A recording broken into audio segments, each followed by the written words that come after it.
गोदावरी नदी के किनारे एक सेमल का पेड़ था। बहुत ही बड़ा और विशाल पेड़ था। वहां अनेक दिशाओं और देशों से आकर रात में पक्षियों का समूह निवास करता था। यानी बहुत सारे पक्षी रात में वहां आ जाते थे और रात्रि में निवास करते थे। एक दिन रात समाप्त होने पर देवी कुमुदनी के स्वामी चंद्रमा ने अस्ताचल की चोटी पर जब विश्राम किया, यानी रात्रि समाप्त हो गई और चंद्रमा डूबने लगा, तब लघुपतनक नामक कौआ जाग उठा। उसने यमराज के समान आते हुए एक शिकारी को देखा। लघुपतनक नाम का एक कौआ था। जैसे ही वो जागा, मानते हैं कि पशु पक्षी जो है वो रात्रि के अंतिम प्रहर में जैसे ही पौ फटती है, यानी सुबह का प्रकाश प्रारंभ होता है, उसी समय वो जाग जाते हैं। तो उसको देखकर वह सोचने लगा। तो लघुपतनक ने क्या देखा कि एक शिकारी यमराज की तरह चला आ रहा है, क्योंकि पक्षियों के लिए तो शिकारी यमराज ही है। तो उसने देखा सुबह सुबह तो ये बड़ा ही अपशगुन हो गया, ये दर्शन तो होना नहीं चाहिए था, ये तो पाप दर्शन हो गया, पता नहीं क्या अनिष्ट अब आगे होने जा रहा है। तो इसके लिए व्याकुल होकर वह उसके पीछे पीछे चल पड़ा। उसने देखा कि देखते हैं आगे जाकर क्या करता है शिकारी, क्या होता है, कौन सा अनिष्ट होने वाला है। तो इसी उत्सुकता में वह उसके पीछे पीछे चलने लगा। आगे क्या होता है। फिर उस व्याघ ने चावलों के कणों को बिखेर कर जाल फैलाया।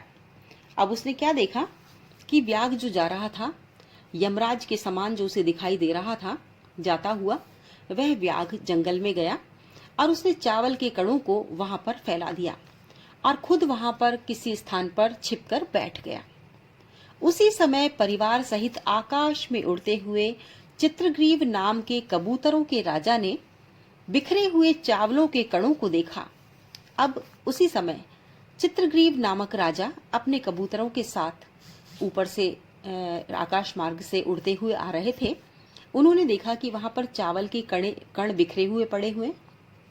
तो इसके बाद कबूतरों के राजा चित्रग्रीव ने चावलों के लोभी कबूतरों से कहा, क्योंकि जब चावलों के कण देखे तो सभी कबूतरों ने कहा कि भाई यहाँ तो हमारे लिए पूरा भोजन उपस्थित है, क्यों ना हम उतर जाएं और यहाँ पर आराम से भोजन करें, चावलों के कण ग्रहण करें। तो चित्रग्रीव जो था वो समझदार कबूतर था। तो अचानक से जो कबूतरों में लोभ उत्पन्न हुआ था, तो चित्रग्रीव ने कहा कि इस जन रहित सुनसान जंगल में चावल के कण आए तो आए कहां से। चित्रग्रीव ने सोचा, दिमाग लगाया कि यहाँ तो कोई मनुष्य है नहीं, दिखाई नहीं दे रहा, तो फिर चावल के कण जंगल में कहां से आ सकते हैं। तो पहले इसको देखो, मैं इसको कल्याणकारी नहीं देख रहा हूं। उसने सभी कबूतरों से भी ये कहा। कभी भी बिना विचारे काम नहीं करना चाहिए। अब कबूतर तो चावल के लोभी थे और वो तो चावलों के दानों को खाना चाहते थे।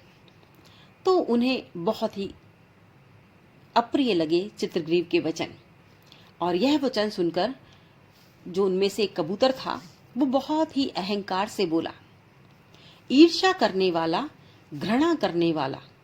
यानी तुम तो, अस्पष्ट रूप से उसने कहा कि तुम ईर्ष्या करने वाले हो, तुम घृणा करने वाले हो, असंतोषी हो, क्रोधी हो, हमेशा संदेह करने वाले हो और दूसरों के भाग्य पर जीवित रहने वाले।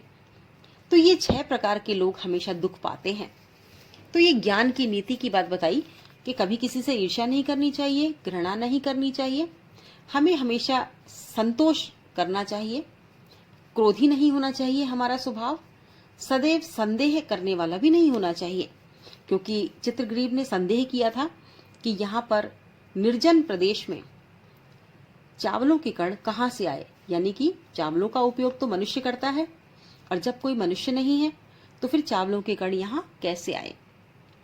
तो वो कबूतर उसे कहता है कि संदेह करने वाला और दूसरों के भाग्य पर जीवित रहने वाला, ये 6 प्रकार के लोग हमेशा दुखी होते हैं, तो इसलिए तुम भी दुखी ही हो। तो अब आगे क्या होता है कि उसके वचन सुनकर और कबूतरों के राजा की शंका का अनादर करके अब क्या होता है कि जो सभी कबूतर थे वो तो चावल के दाने खाना चाहते थे। तो उन्होंने राजा की जो बात थी वो नहीं मानी, क्योंकि वो जो राजा शंका कर रहा था और शंका पर एक दूसरे कबूतर ने लंबी चौड़ी बात जो सुना दी थी। तो सभी ने सोचा अरे छोड़ो। कई बार ऐसा होता है कि हम लोग देखते हैं सामने कि कोई काम गलत हो रहा है, हमें इसमें शामिल नहीं होना चाहिए, लेकिन फिर भी लोभवश हम उसमें शामिल हो जाते हैं। तो ऐसा ही यहाँ पर भी हुआ।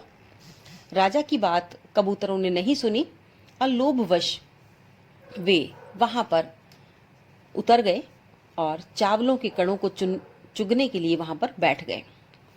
इसके बाद सभी कबूतर जब वहां बैठ गए चावलों के दानों को चुगने के लिए, तो अचानक से उन्होंने क्या देखा कि सभी कबूतर जाल में बंध गए हैं।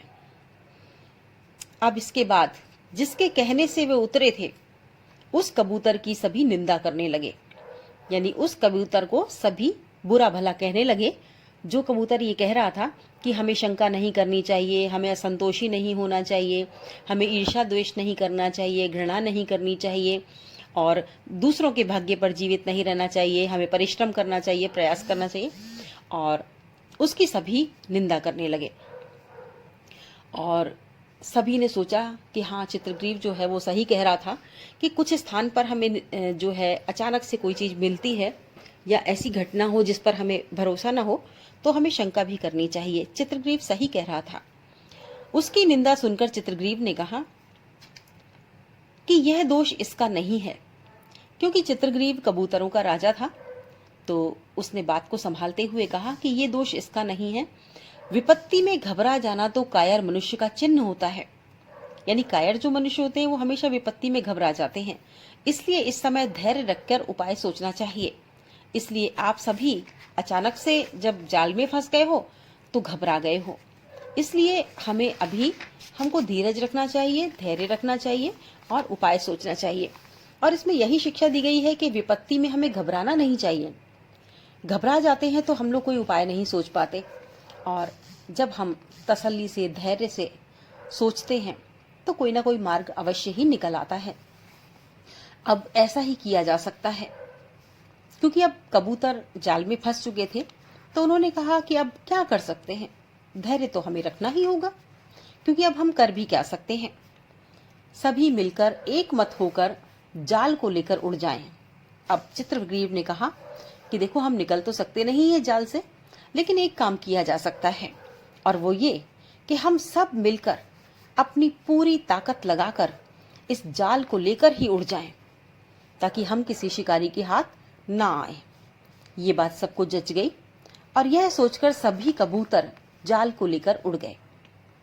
इसके बाद जब वहां शिकारी आया तो शिकारी ने देखा कि वहां पर जाल नहीं है, और शिकारी ने देखा कि कबूतर जाल को लेकर उड़ रहे हैं और काफी दूर उड़ चुके हैं।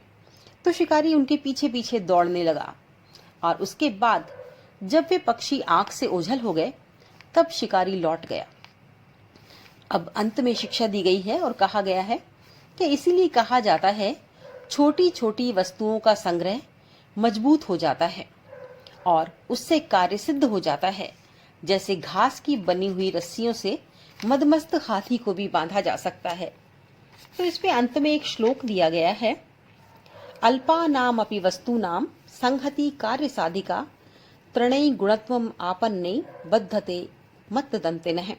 यानी छोटी छोटी वस्तुएं भी जब इकट्ठी हो जाती हैं तो वो एक संगठित होकर कार्य को साधने में सक्षम हो जाती हैं। जिस प्रकार से कबूतरों में अलग अलग अगर उनकी ताकत को देखा जाए तो कबूतरों में इतनी शक्ति नहीं थी, इतनी ताकत नहीं थी कि वो जाल को लेकर उड़ जाएं। लेकिन जब सबने एक साथ जोर लगाया, सभी ने संगठन की ताकत दिखाई, तो जब एक साथ जोर लगाया तो उस जोर का जो प्रयास का एक जो कहते हैं कि प्रयास की जो ताकत थी वो बढ़ गई, और प्रयास की उस ताकत से वो जाल को लेकर उड़ गए। तो कहते हैं कि हमारी ताकत अलग अलग अगर आंकी जाए तो बहुत छोटी होती है, लेकिन जब एक साथ मिलकर हम सभी एक साथ मिलकर ताकत लगाते हैं तो हम बड़े से बड़े पर्वतों को भी उखाड़ सकते हैं।